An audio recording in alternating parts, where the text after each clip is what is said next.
요한복음 18장 1절부터 27절 말씀을 한 절씩 교독해 보십니다. 예수께서 이 말씀을 하시고 제자들과 함께 기드론 시내 건너편으로 나가시니 그곳에 동산이 있는데 제자들과 함께 들어가시니라.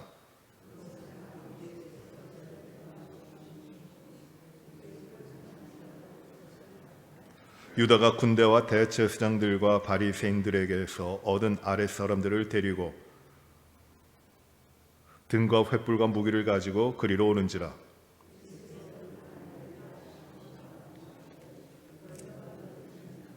대답하되 나사렛 예수라 하거늘 이르시되 내가 그니라 하시니라.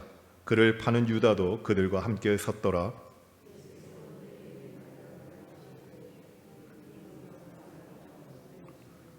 이에 다시 누구를 찾느냐고 물으신데 그들이 말하되 나사렛 예수라 하거늘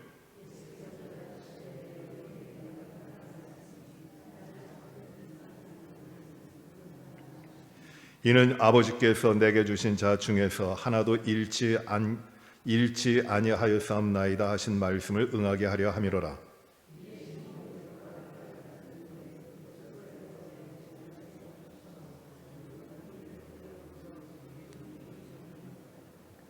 예수께서 베드로 더러 이르시되 칼을 칼집에 꽂으라. 아버지께서 주신 잔을 내가 마시지 아니하겠느냐 하시니라.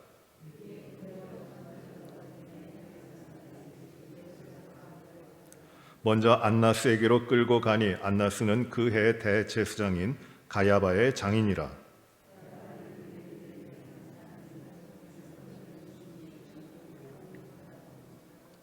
시몬 베드로와 또 다른 제자 한 사람이 예수를 따르니 이 제자는 대제사장과 아는 사람이라. 예수와 함께 대제사장 집 뜰에 들어가고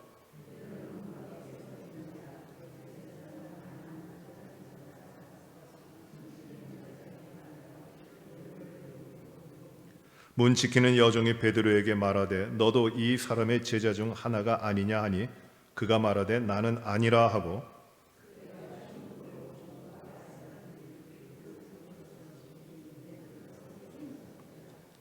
대제사장이 예수에게 그의 제자들과 그의 교훈에 대하여 물으니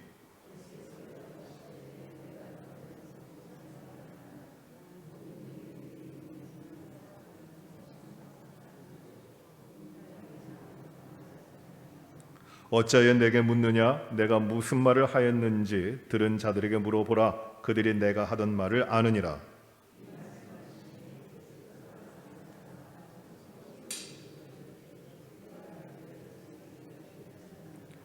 예수께서 대답하시되 내가 말을 잘못하였으면 그 잘못한 것을 증언하라. 바른 말을 하였으면 내가 어찌하여 나를 치느냐 하시더라.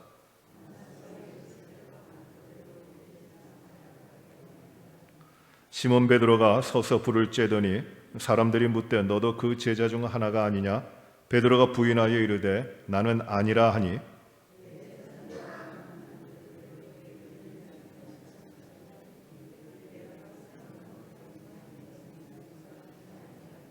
같이 보십니다.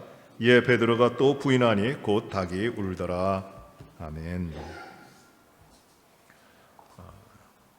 요한복음 18장 말씀을 우리가 봅니다. 좀 긴 말씀을 봤습니다.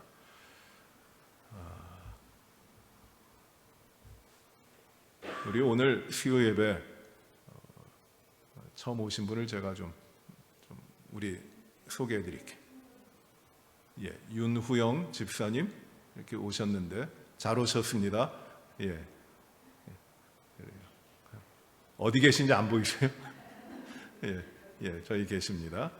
예. 노던 버지니아에서 이주하신 지 한 3개월 이렇게 되셨는데 저희 교회 등록하시고 남편과 함께 믿음의 삶을 잘 사시고 계십니다. 감사하고 3명의 자녀가 있는데 우리 믿음의 귀한 삶을 우리 교회에서 잘 이뤄나가게 되시길 바랍니다. 오늘 말씀의 18장 말씀은 이제 예수님께서 13장부터 시작하신 마지막 만찬, 6월절 만찬을 드시고 마치시고 이제 그 만찬 자리를 떠나서 겟세마네 동산으로 가시는 겁니다. 13장부터 16장까지 그 만찬, 마지막 만찬에서 이루어진 일, 제자들에게 당부하시는 것, 그 권면 그리고 가르침을 그 만찬을 하시는 가운데 제자들의 발을 씻으시고 또 떡을 떼어 주시면서 다 가르쳐 주셨어요. 그때 그 말씀하신 것의 초점은 나는 떠난다는 것입니다. 나는 고난받고 나는 떠난다. 그러나 너희들에게 보혜사가 오실 것이다. 그 보혜사가 너희에게 오시면 내가 너에게 가르치고 내가 너에게 전한 것을 다 알게 하실 것이다. 그러니 너희는 내가 떠난다고 두려워하지 말라. 떨지 말라. 그가 함께 계신다. 그가 오셔서 너희와 함께 하시며 나의 가르침과 그 모든 것들로 너희와 함께 하실 것이다. 그 일이 예수님께서 말씀하신 그 보혜사 성령이 오심으로 이들이 두려워하지 않고 담대한 복음의 증거자들이 되는 것이 이제 사도행전의 역사로 성령 강림 이후에 일어나게 됩니다. 그리고 예수님께서는 이제 기도하시면서 17장에 요한복음 17장에 이 대제사장적인 기도를 하시면서 이 무리들이 아버지와 내가 하나가 된 것 같이 이들도 하나가 되게 하시옵소서. 이 초점의 기도를 하시고 또 이들을 통하여 하나님께서 이루실 일들이 이루어지기를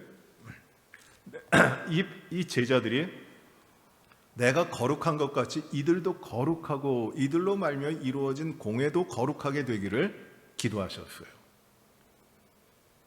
이렇게 기도를 마치시고 이제 예수님은 그 만찬의 자리에 다락방에서 떠나셔서 이제 기드론 골짜기 맞은편이라고 되어 있는데 그 겟세마네 동산으로 갑니다. 이 요한복음에는 그죠? 동산이라고 나와 있어요. 기드론 시내 건너편 나가시니 그곳에 동산이 있는데 라고 하는데 다른 복음서에 보시면 이 동산이 겟세마네 동산입니다. 예루살렘이 있으면은 지금 만찬을 가지시는 데는 이 남쪽에 있어요. 성의 남쪽 부분에 있습니다. 그리고 그 남쪽에서 쭉 이제 그 예루살렘 성벽을 돌아서 이 동쪽을 향해 이렇게 돌아가면 거기가 기드론 골짜기인데 그 기드론 골짜기를 지나서 가면은 이제 베다니에 이르기 전에 예수님이 자주 들리셨던 베다니에 이르기 전에 거기에 겟세마네 동산이 있습니다. 거기에 예수님께서는 사역하실 때 가끔 가셨다고 오늘 말씀에도 기록하고 있습니다. 그 겟세마네 동산 원래 올리브의 기름을 짜는 그런 곳입니다. 그 겟세마네 동산에 가셔서 이제 제자들과 기도하고 계십니다. 그런데 이 요한복음에는 겟세마네 동산에서 예수님이 기도하신 내용은 기록하지 않고 있어요. 이제 다른 복음서에는 이 겟세마네 기도를 어떻게 하셨고 제자들은 어떻게 잠을 자고 있었고 하는 그런 상황을 자세히 기록하고 있는데 이 요한은 그거를 기록하지 않고 단지 이제는 그 겟세마네 동산에서 이루어지는 일들을 이제 이야기하고 있습니다.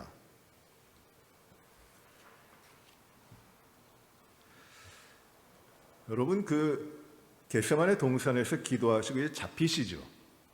남쪽의 다락방에서 이제 만찬을 가지시고 겟세마네 동산으로 가셨다가 거기서 이제 우리가 보는 바와 같이 군병들에 의해서 잡히시고 이제 안나스 대제사장의 뜰로 끌려가십니다. 대제사장의 법정으로 끌려가시는 것이죠. 그것이 다시 남쪽으로 내려옵니다. 다락방 근처로 내려오는 거예요. 그리고 거기서 이제 안나스 전직 대제사장인데 그 안나스에게 신문을 받으시고 그 다음에 포승된 채로 묶인 채로 결박된 채로 이제 그 현 대제사장인 가야바에게 보내주십니다.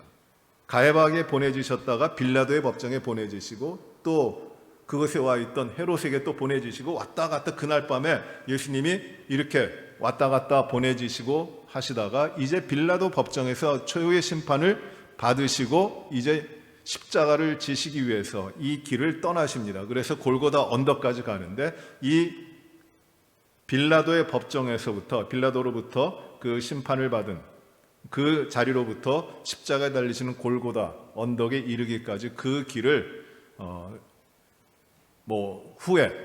후에 예수님께서 마지막으로 가신 길, 고통의 길, 슬픔의 길이다는 이름을 붙여서 약 한 800m 내지 900m 정도 되는 그 길인데 길지 않은 길입니다. 언덕이 좀 약간 져 있는데 그 길을 비아 돌라로사라고 부르죠. 거기 성지순례 가면 이 비아 돌라로스의 14개의 포인트를 정하고 예수님이 이곳에서는 첫 번째 쓰러지셨다, 두 번째 쓰러지셨다, 세 번째 쓰러지셨다.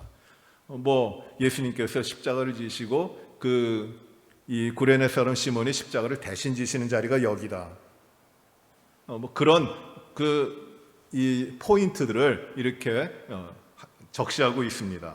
그래서 이제 십자가에 달려 돌아가시게 되는 그 자리까지 갑니다. 이 예수님께서 이제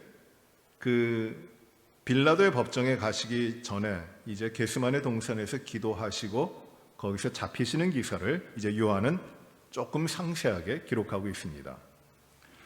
2절을 보시면은 그곳에 가끔 예수께서 제자들과 모이시는 곳이므로 예수를 파는 유다도 그것을 알더라. 유다, 배반자 유다도 이 겟세마네 동산에 예수님과 함께 갔던 적이 여러 번 있기 때문에 이 겟세마네 동산이라고 하는 곳을 유다도 잘 압니다.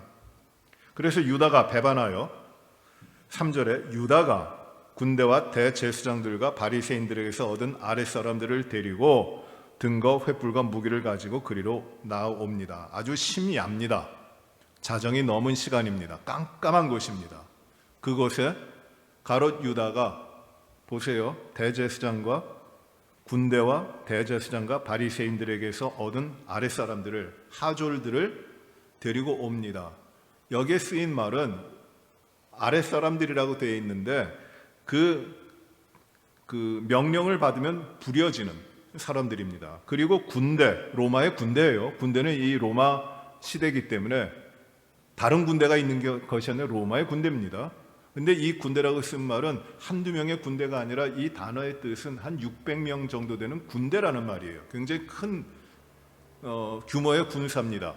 그런데 그 밤에 그렇게 큰 규모의 군사가 왔을 것 같진 않고 아마 사도 요한은 이 군대라는 말을 로마의 관원들이 보낸 군사라는 의미에서 이 말을 쓴 것으로 생각됩니다. 로마가 보낸 군대, 그리고 대제사장들이 보낸 하속들, 그리고 바리새인들이 보내는 하속들이에요. 여러분, 바리새인하고 대제사장은 가깝지 않아요. 철저하게 멉니다.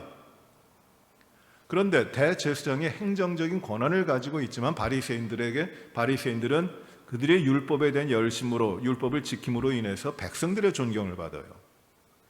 이 대제사장은 성전의 권한을 가지고 또 선해드린 공회의 의장이 돼서 행정적으로 유대인들에게 행정적으로 또 종교적으로 모든 권한을 가지고 있는 대제사장이지만 그들은 사두개파에 속해 있는 사람들입니다. 사두개파는 부활을 믿지 않는, 부활이 없다고 하는 사람들이에요. 그러니 영혼에 대한 걸 믿지 않는 사두개파 사람들 가운데 대제사장이 나온 것이에요. 그러니 아이러니죠.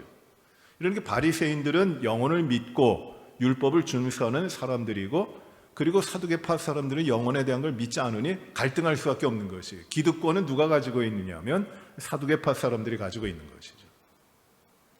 갈등합니다. 그런데 이 악한 사람들이 주님을 죽이는 일, 주님을 잡아 죽이는 일에서는 하나가 되는 거예요. 이게 악한 사람들의 모습입니다. 하나님을 대적하는 사람들은 항상 그래요. 서로 좋지 않은 일로 싸우고 있다가 갈등하고 있다가 하나님을 대적하는 일들에는 하나같이 마음이 되어버리는 거예요. 그런 일들이 이 가운데도 일어납니다. 바리새인들에게서 얻은 군대와 대제사장들과 바리새인들에게서 얻은 아랫사람들을 데리고 등거 횃불과 무기를 가지고 그리로 옵니다. 다른 복음서에 보시면은 사람을 때리는 몽치라든지 이런 걸 가지고 옵니다. 극악한 죄인을 잡는 방법을 다 동원해서 오는 겁니다.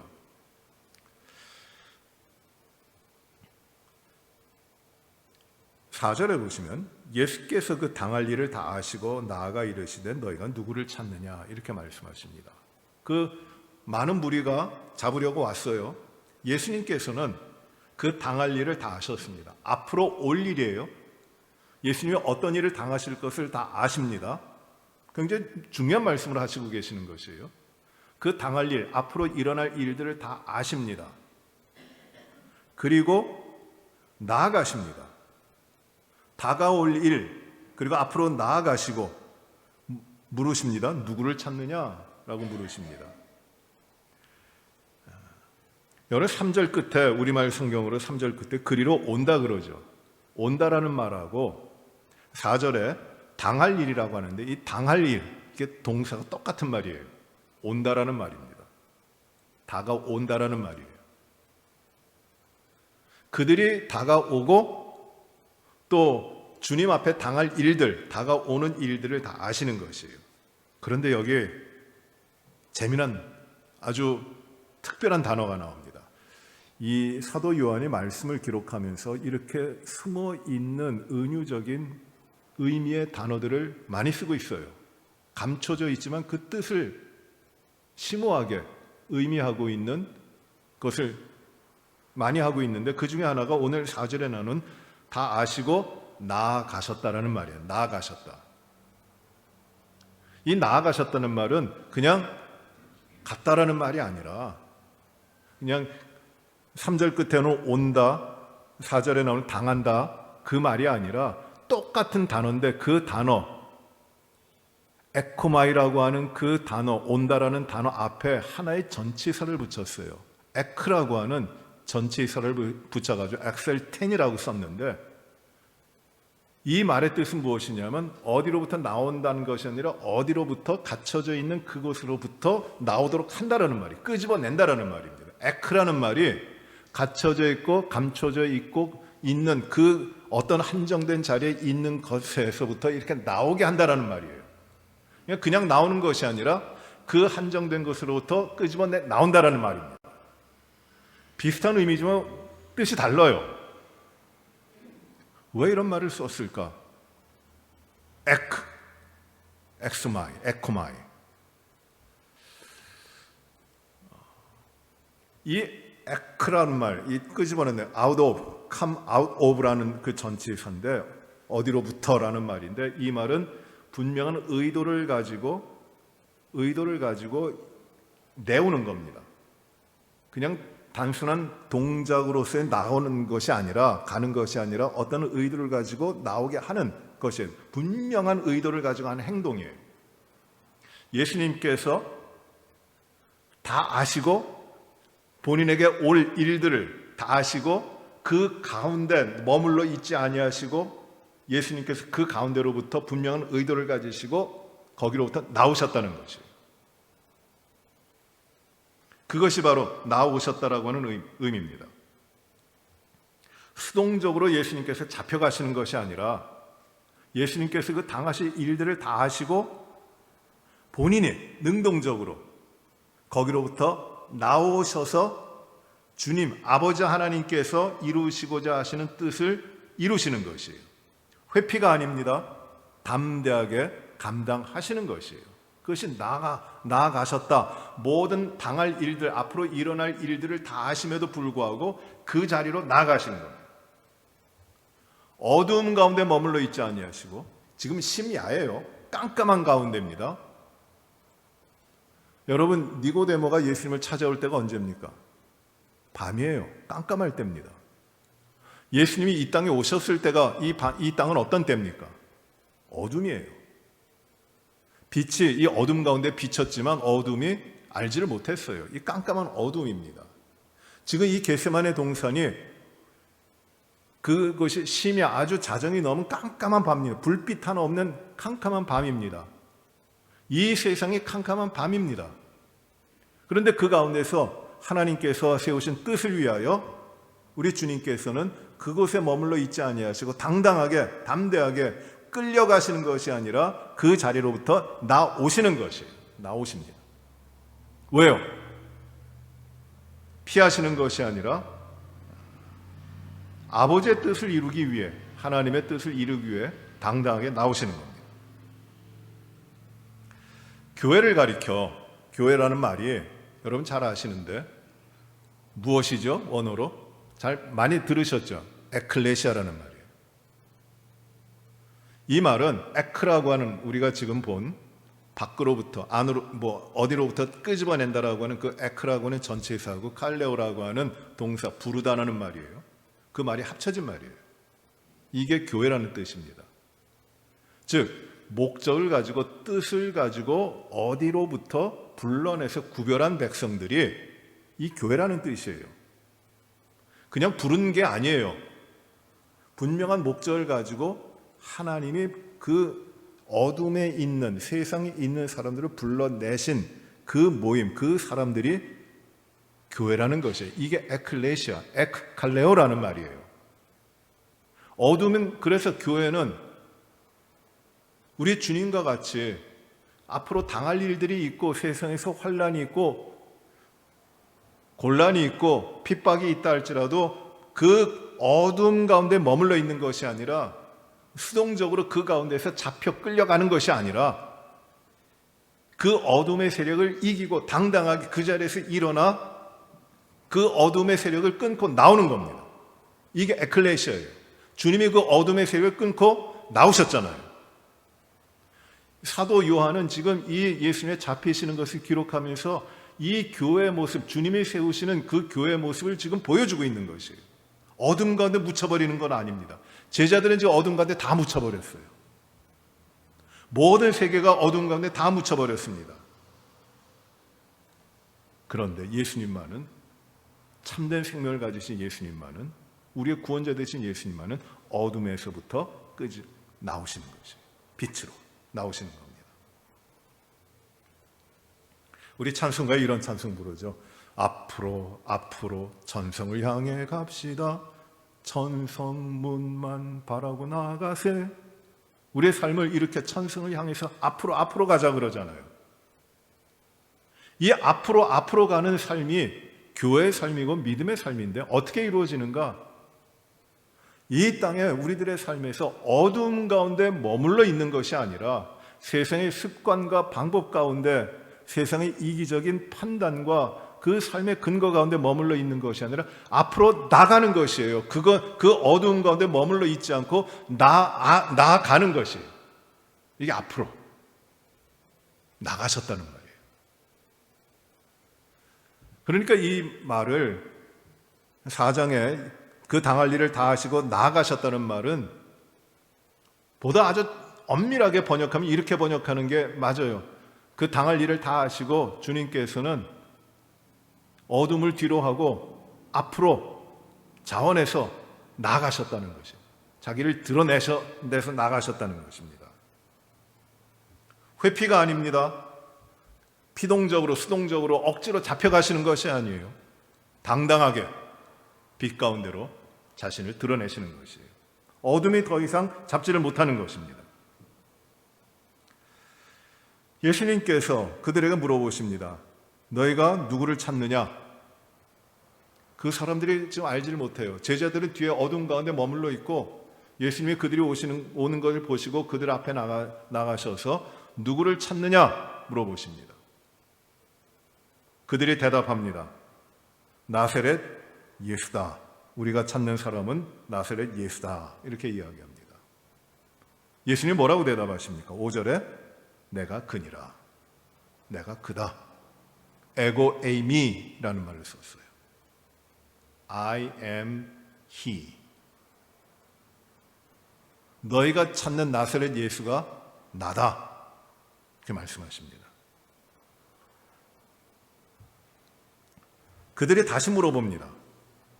그렇게 대답하시니까, 내가 그니라 대답하시니까 6절에 그들이 물러가서 땅에 엎드러지는지라. 땅에 엎드려집니다. 이게 놀라운 일이에요. 땅에 엎드려졌습니다. 예수님의 그 잡으러 온 자들이지만 예수님의 권위 앞에 뒤로 물러가서 땅에 엎드려지게 됩니다. 엎드려지는 것이에요.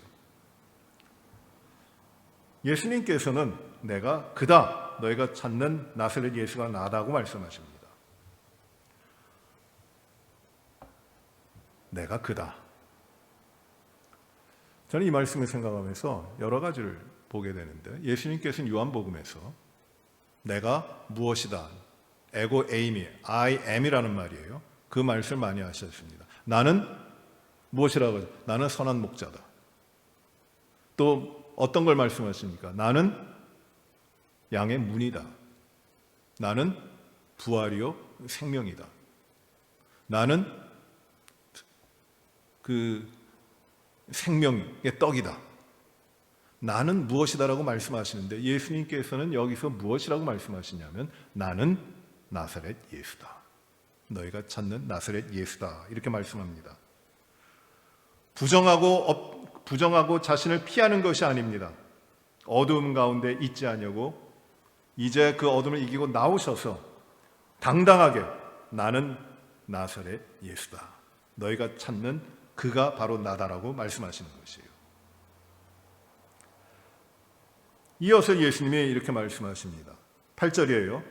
예수께서 대답하시되 너에게 내가 그니라 하였으니 나를 찾거든 이 사람들이 가는 것은 용납하라. 이 제자들 뒤에 어둠 가운데 머물러 있는 제자들이 이제 가는 것을 용납하라고 합니다. 너희가 나를 찾으니 내가 너희들에게 나아간다. 그러니 이 뒤에 있는 사람들을 용납하라, 가게 하라 하는 말씀이에요. 이 말씀을 하시면서 이 말씀을 어떻게 요한은 설명하냐면 9절에 이는 아버지께서 내게 주신 자 중에서 하나도 잃지 아니하였사옵나이다 하신 말씀을 응하게 하려 하심이라는 기록된 말씀이 응하여졌다고, 예언된 말씀이 응하여졌다고 이야기합니다. 여러분 요한복음 17장을 한번 보세요. 17장 12절. 요한복음 17장 2절입니다. 같이 읽어봅니다. 시작. 내가 그들과 함께 있을 때에 내게 주신 아버지의 이름으로 그들을 보전하고 지켰나이다. 그 중에 하나도 멸망하지 않고 다만 멸망의 자식뿐이오니 이는 성경을 응하게 하려 함이니이다. 내게 주신 모든 자를 온전히 지키고 보전합니다. 하나님이 내게 맡기신 자들을 다 보전합니다 라고 말씀하시는 겁니다. 끝까지 내가 이들을 지킵니다. 13장 1절을 보세요. 13장 1절 예수님이 하신 말씀이에요. 같이 봅니다. 유월절 전에 예수께서 자기가 세상을 떠나 아버지께로 돌아가실 때가 이른 줄 아시고 세상에 있는 자기 사람들을 사랑하시되 끝까지 사랑하셨다 말씀하십니다. 끝까지 자기 사람들을 사랑하셨습니다. 잃어버리지 않고 끝까지 사랑하시는 것이에요. 지금 예수님께서 잡히시는 그때에 내가 그니 내 곁에 있는 사람 나의 제자들은 가게 하라 이들을 지켜주시는 것, 끝까지 사랑하시고 말씀하신 대로 하나도 멸망하지 않도록 지키시는 겁니다. 이 끝까지라는 말, 끝까지 사랑하신다고 하셨는데 끝까지는 시간적으로 끝까지라는 의미도 있지만 이 말은 하나님이 나에게 주신 목적을 지킨다는 것이에요. 하나님의 목적을 이룬다. 하나님이 이 제자들을 나에게 주셨는데 이 제자들을 통하여 이루실 일들을 하나님의 뜻을 온전히 이룹니다 라는 것이에요. 끝까지 그 목적을 이룰 때까지 사랑하시는 것입니다. 그래서 이들을 끝까지 사랑하시고 지키심으로 이제 이들을 통하여 교회를 세우시는 것이, 이것이 주님이 사랑하시는 겁니다. 끝까지 사랑하십니다. 여러분, 끝까지라는 말은 시간적으로 끝까지라는 말도 우리 주님 앞에서는 되지만 끝까지라는 말은 하나님이 세우신 목적이 이루어지는 것이에요. 이게 끝까지는 목적이 이루어질 때까지. 하나님이 나에게 주신 목적, 나에게 세우신 목적이 있으면 주님께서는 그 목적을 끝까지 이루도록 하시는 것이에요. 이게 끝까지 사랑하시는 겁니다. 제자들이 그래서 하나도 잃어버리지 않고 이 제자들을 통하여 하나님이 이루실 일들, 교회를 세우고 영혼을 구원하고 하나님의 나라를 확장하고 이 땅의 복음의 세계를 이루어가는 이 일을 끝까지 감당하도록 주님께서는 그들을 지키시는 것이에요. 이들을 가게 하라. 내가 그니, 내가 나사렛 예수니 너희가 찾는 자가 바로 나니 이들을 가게 하라고 하십니다. 비록 그들이 도망쳤고 어둠 가운데 숨어 있었고 부인하고 저주하지만 그들을 끝까지 하나님의 목적을 이루기 위해 사랑하시는 것이에요. 하나님이 쓰시는 사람, 우리 주님의 일꾼들은 이래요. 끝까지 하나님이 사랑하시는 것이에요. 우리 주님이 사랑하십니다. 사람들의 사랑은 아무리 헌신적인 사랑이라도 조건적이 되고 상황에 따라 변합니다. 그럴 수밖에 없어요. 끝까지 사랑하려고 해도 어떤 때는 피치 못하게 변할 때도 있어요. 그게 사람들의 사랑이에요. 덜 변하면 위대한 사랑입니다. 내 주님은 끝까지 하나님의 목적을 하나님이 세우신 목적을 이루기까지 끝까지 사랑하시는 것이에요. 그래서 우리 주님은 십자가에 달려 죽으시면서 다 이루었다. 다 하나님이 세우신 그 목적을 다 이루었다. 이제 다 이루어졌다라고 말씀하시는 거예요. 이 주님의 사랑이 끝까지 가는 사랑이에요. 그 다음에 보시면 10절 보세요. 10절을 보시면은 거기 한 사람이 등장합니다.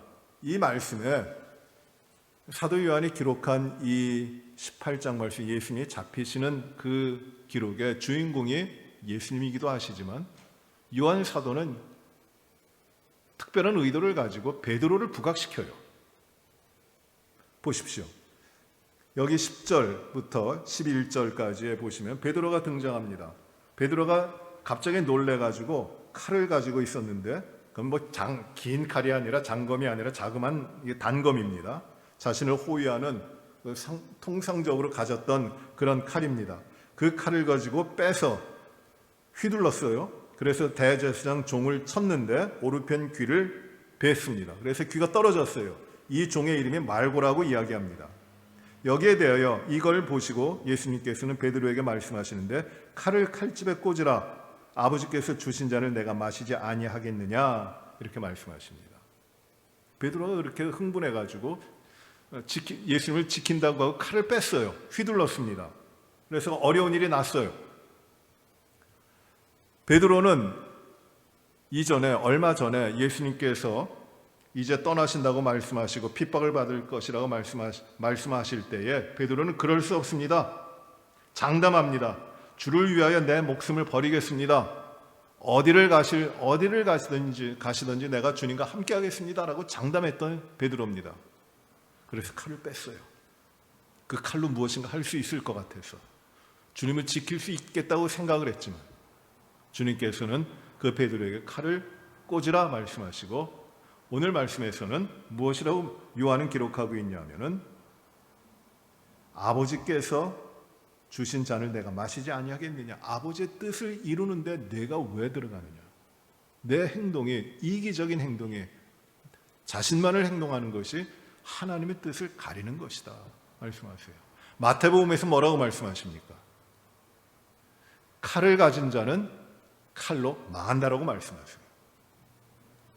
그래서 베드로를 책망하시는 겁니다.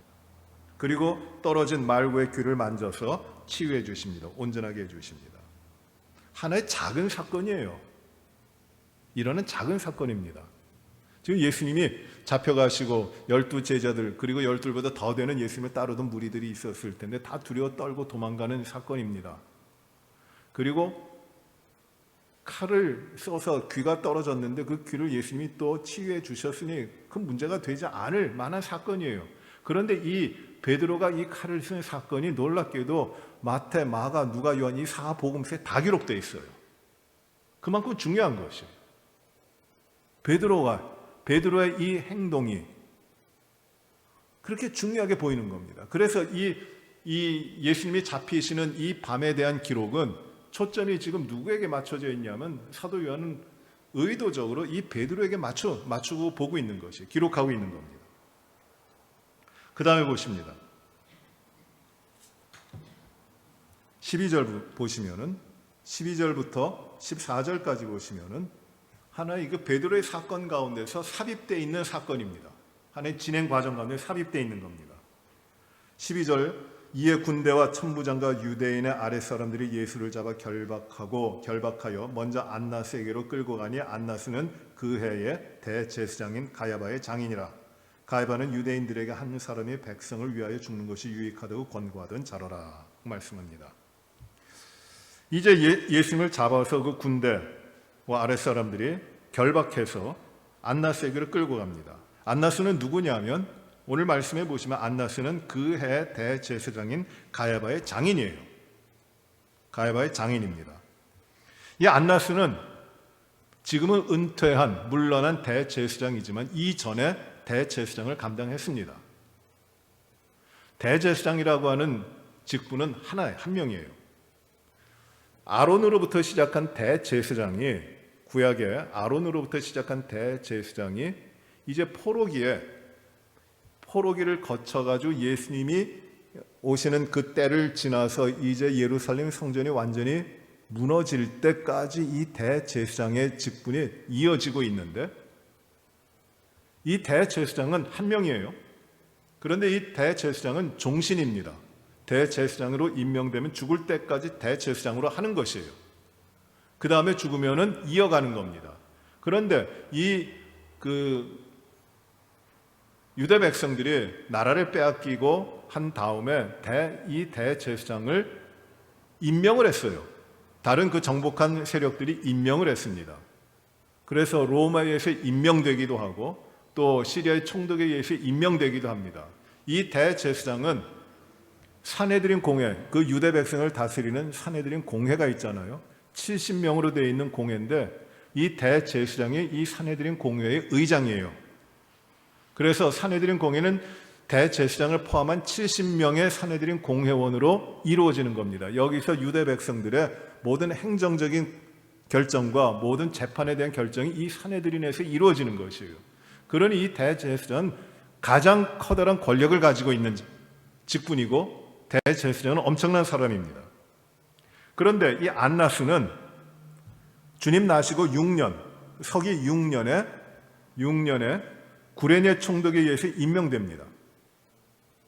그리고 이 안나스가 16년에 10년 정도 이 대제사장으로 있은 다음에 해임이 돼요. 그리고 이 안나스의 아들인 엘르아살이 대제사장에 대해서 2년을 지냅니다. 그리고 18년에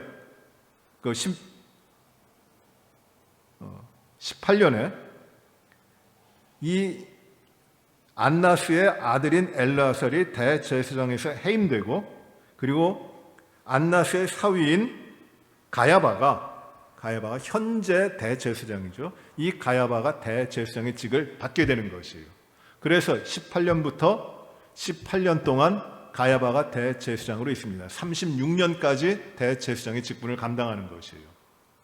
그러니 이 6년부터 36년까지 30여 년, 또 그 이전과 그 이후까지도 이 안나스라고 하는 사두개파에 속해 있는 사람들의 이 권한이, 그 집안의 권한이 엄청났던 것이에요. 그래서 지금 이 예수님을 결박하여 누구에게로 끌고 갑니까? 대제사장에게 끌고 가는 것이 아니라 대제사장의 장인인 안나스에게 먼저 끌고 가는 겁니다. 그리고 그 안나스가 신문하는데, 신문하는 내용이 무엇이냐면은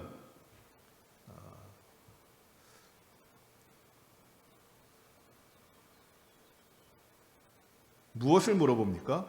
그 안나스가 이제 물어보는 것,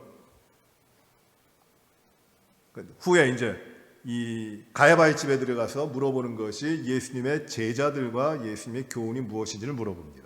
근데 안나스는 예수님을 끌고 오면은 이제 얼마 지나지 않아서 다시 그 사위인 현재 대제사장인 가야바에게 예수님을 보내요. 가야바는 누구냐면 14절에 보시면은 가야바는 유대인들에게 한 사람이 백성을 위하여 죽는 것이 유익하다고 권고하던 자다라고 말씀합니다. 유대인들에게 이렇게 이야기한 유대 백성을 위하여 다 죽는 게 아니라 한 사람이 죽는 게 좋은 일이다, 이렇게 이야기했던 사람입니다. 여러분 요한복음 11장을 보세요. 요한복음 11장 4절,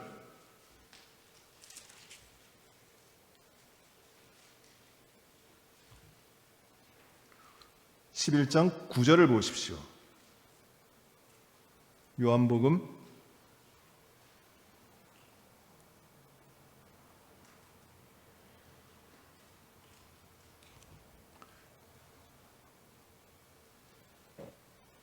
49절이네요.